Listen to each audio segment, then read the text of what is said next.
in California, the Angels. Boy, they've gone through changes, and then the one big change that did not occur, Arte Moreno elected not to sell the baseball team. Can they stay healthy? That's a big, big issue. Dodgers have got obviously a ton of different questions. The Ohtani contract, making $30 million this year. Arte Moreno said this week in Tempe, the first day he was at camp, my goal is to re-sign him and keep him here. So can they do that? Can they keep Mike Trout healthy? Can they keep Anthony Rendon, the third baseman, healthy? Those are the big three stars, and they've been beset by injuries the last couple of years. What's the future for the former number one pick? This guy has hit everywhere except at Angel Stadium, Jo Adell. Is he going to be a starter in the outfield? Is he going to just be the fourth or fifth guy? Might they use him as trade bait and change his address? That remains to be seen. Asking for volunteers at shortstop. I don't know who it's going to be. David Fletcher has been injured a lot. He's not a star at shortstop.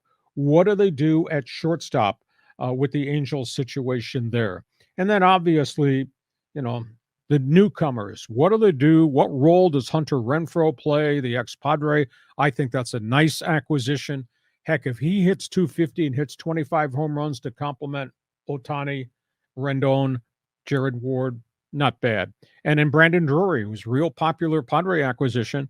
Does he play shortstop? Does he play first base? Does he go in the outfield? He's kind of a five-tool guy who's got a bat, which is kind of interesting. So a lot of storylines with this Angel team.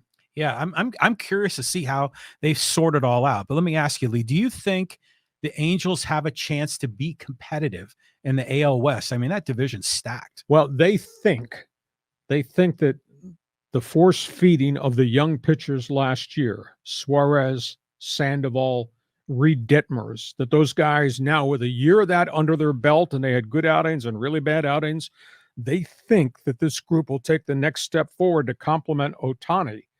But to me, they're still a little bit wafer thin in pitching. If anybody gets hurt in that rotation, then I think they're going to have problems. And do they have a closer? Well, they picked up Carlos Estevez, former Colorado Rocky. They think he might be the guy, or maybe it's going to be closer by committee. But keeping the everyday lineup on the field, if that is item one and that works and that helps them, then I think maybe they're going to have a decent season. Playoff team, I don't know. That's a bit of a reach because, as you say, their mail's being sent to the American League West, and whoa, that's a tough place to play. That is. I heard another interesting angle. It's like you're talking about Carlos Estevez, and then there's also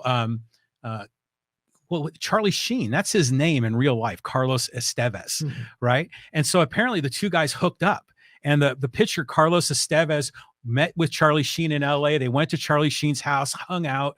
So it's kind of a fun little storyline there. So looking forward to seeing the Angels. I mean, it's better when all of the teams in Southern California are competitive.